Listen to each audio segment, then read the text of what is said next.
Chapter 6, Who Invented YouTube.com. When I, EricSkaggs.com, found out about him, ChadHurley.com, starting YouTube.com. This answers one of the most asked questions about this true story. Without understanding the answer to this question, many people have dismissed the truth.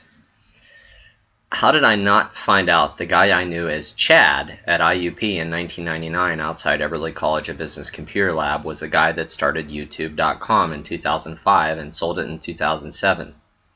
And how did I not find out till 2011? Well, I thought there was no way that dumb art major on a track scholarship from crappy IUP could have started YouTube. It must have been a coincidence. He could have called it anything other than YouTube, and I may have never figured it out. If Corinne Neff, my ex-girlfriend, didn't tell me she thought the guy that started YouTube went to IUP, may have never found out. If I hadn't done that search for Chad IUP YouTube and his picture came up and he looked just like he did in college, long hair, relatively tall, decent looking, I may have never found out. Sometimes I wonder what would have happened if I had looked into whether or not the guy that started YouTube was named Chad and went to IUP on a track scholarship and got a graphic design degree as soon as I found out about YouTube, instead of thinking, that's a weird coincidence.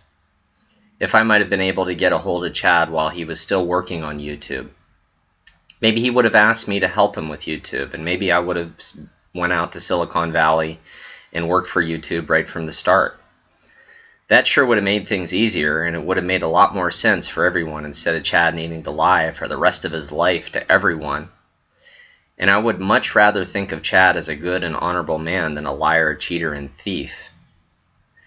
So in 2011, I was living on the south side of Pittsburgh, about a block and a half from the hundreds of bars and clubs on Carson Street, with my ex-girlfriend Corinne Neff.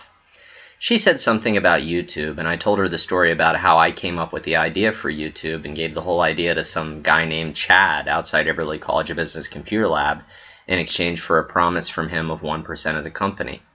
I said, what a coincidence, and now this YouTube thing is huge. She said, Eric, you know the guy that started YouTube went to IUP, don't you? I said, no, I didn't know that. Wouldn't it be wild if his name is Chad? So I went over to her laptop and Googled Chad IUP YouTube, and there he was, Chad Hurley. As I read through the articles, I realized he did everything I told him to do, every last detail, except for the 1% promise. Well, maybe he's looking for me to fulfill his promise and to thank me for such a great idea. So I tried to contact him on Facebook, Twitter, LinkedIn, his email addresses, in any way I could find, but I couldn't get a response. I even got blocked from Twitter, and then later I got blocked from Facebook. Maybe he wasn't in control of his own social media. A lot of rich and famous people have other people controlling their social media. So I went back to my workaday life as a social worker, but I couldn't let it go. I wrote a blog about the story and put it under the domain name IInventedYouTube.com. I later registered WhoInventedYouTube.com, TheYouTubeGuy.com, YouScrewed.com, the original working title of this book, TheRealYouTubeStory.com, TheYouTubeStory.com, and RealYouTubeStory.com. I also recorded a crappy little 1-minute video and put it up on YouTube. Upon all my searching, I found a guy named Herb Gilliland that not only said he invented YouTube, he actually filed a lawsuit and got 5 law firms or lawyers to represent him. I still don't understand his story. It doesn't make sense. I mean, this guy's crazy. He says he called PayPal in 2004 and talked to either Chad Hurley or Steve Chen. How could you not tell the difference? And neither of them worked there in 2004. They both left in 2003, as far as I can tell from my research. His video says something like, he programmed Chad Hurley's brainwaves with the YouTube idea. What does that even mean? His story about how he came up with the YouTube name makes even less sense. And why would you call customer service at PayPal and get the graphic designer that doesn't even work there? Did he have a customer service issue with the logo? None of his story makes any sense because it's all a huge and not even good lie. But he got 5 law firms to represent him, and I had to struggle to get one lawyer to send one letter for me, and my story makes sense and is true. That seems really strange to me, but I, to this day, have never sued anyone or had any legal issues. We're kind of working on it, but I don't even really have a lawyer. But I guess Louis Kreck is my lawyer. He said it was okay to call him my lawyer. So I kept thinking, Chad owes me $16.5 million, and he may be trying to find me. So I started looking for lawyers that might be able to help me.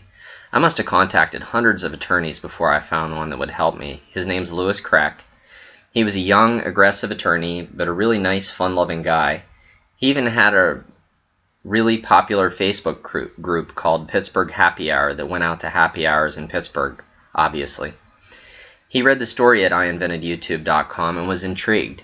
I explained to Lou that I just wanted an answer as to whether or not Chad was looking for me to fulfill the $16.5 million promise. I realized that a lot of time had passed and that the statute of limitations may have already passed, but that maybe he was looking for me to give me the 1% he promised me.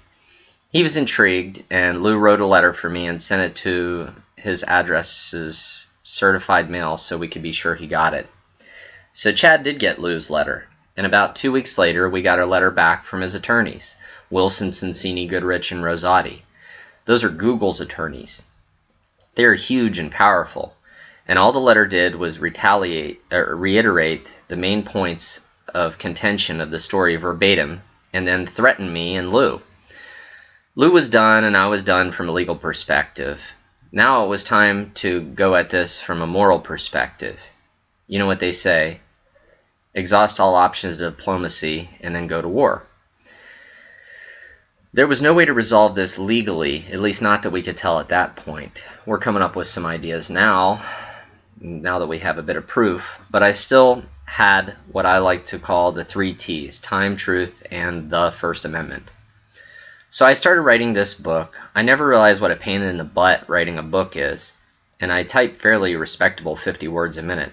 But this is something I'm truly passionate about, and I think a lot of people can learn a lot of valuable lessons from this.